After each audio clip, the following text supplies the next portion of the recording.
வணக்கம் நண்பர்களே. சில விஷயங்களை உடைத்து பேசினால் சட்டப்படி தவறாகிவிடும்.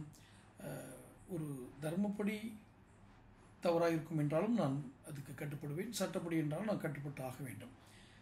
இப்போ நான் சொல்கிறது, மின்சாரத்துறையில் இருந்த மிக மூத்த அதிகாரி ஒருவர் டெல்லிக்கு பணிக்கு திரும்ப அழைக்கப்பட்டிருக்கிறார். இந்த ஐஏஎஸ் கேடர்னு நினைக்கிறேன். மின்துறையில் இருந்த ஒரு ஐஏஎஸ் கேடர் அதிகாரின்னு வச்சுக்கோங்களேன். செக்ரட்டரி லெவல் இது மாதிரி ஐஏஎஸ் கேடர். அவர் மீண்டும் மத்திய அரசு பணிக்கு அழைக்கப்படுகிறார். அவர் இதில் என்ன செய்தி அப்படின்னு கேட்டிங்கன்னா, டிரான்ஸ்ஃபார்மர் ஊழல் அப்படின்னு சொல்கிறாங்க இல்லையா. டிரான்ஸ்ஃபார்மர் வாங்கினதில் சில ஆயிரங்கள் உள்ளதை சில லட்சங்கள் உள்ளதை மாற்றி டிரான்ஸ்ஃபார்மர் ஊழல் பண்ணி, அப்போ மின்துறை அமைச்சர் யார்? உங்களுக்கே விட்டுறேன். ஏன்னா அந்த பேரை சொல்லி இவங்க எப்படா என் சேனலை பிளாக் பண்ணலான் இருப்பாங்க. அதனால் அந்த பேரையும் நான் சொல்ல விரும்பலை. மின்சாரத்துறையில் இருந்த உயரதிகாரி மத்திய அரசு பணிக்கு திரும்ப அழைச்சிருக்குது மத்திய அரசு. அப்போ இவங்களும் இங்கேருந்து ரிலீவ் ஆகி போயிட்டாங்க. இப்போது இந்த மின்சாரத்துறை அமைச்சர் எந்த அமைச்சர் தவறு பண்ணாரோ, மின்சாரத்துறை அமைச்சராக இருக்கும்போது தவறு பண்ணாரோ, அந்த அமைச்சர் மிகப்பெரிய பதட்டத்தில் இருக்கிறதா செய்தி வருது. எதுக்காக ஒரு பதட்டப்படணும்? அவருடைய பீரியடில் தான் இந்த டிரான்ஸ்ஃபார்மர் ஊழலே நடந்திருக்கு. யார்? இந்த அதிகாரி தமிழ்நாடு மின்சாரத்துறைக்கு இதாக இருக்கும்போது தான் இந்த மின்சார டிரான்ஸ்ஃபார்மர் ஊழலே நடந்திருக்கு. இதை பற்றி விரிவான செய்திகள் பல பிரபல பத்திரிகைகள் அட்டைப்படமாகவே போட்டாங்க. டிரான்ஸ்ஃபார்மர் ஊழல், அதில் இவர் பண்ணார், இவ்வளோ பண்ணார், அவ்வளோ பண்ணார்னு போட்டாங்க. அப்போ மின்துறை அமைச்சர் இப்போ மிக அதிகமான டென்ஷனில் இருக்காராம். என்ன காரணம்?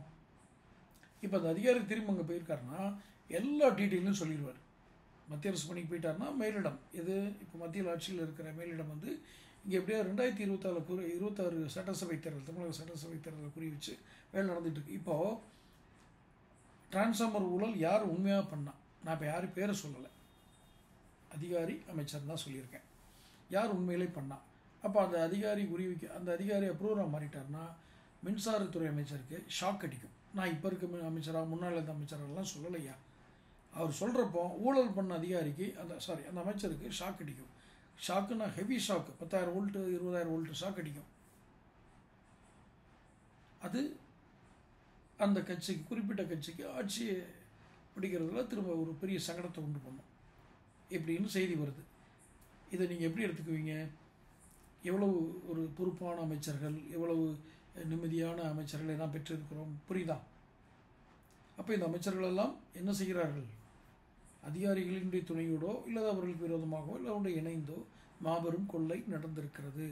இதை குறித்து தான் இப்போது மிகுந்த ஷாக்கில் இருக்கிறார் மின்துறை சம்பந்தப்பட்ட அமைச்சர்.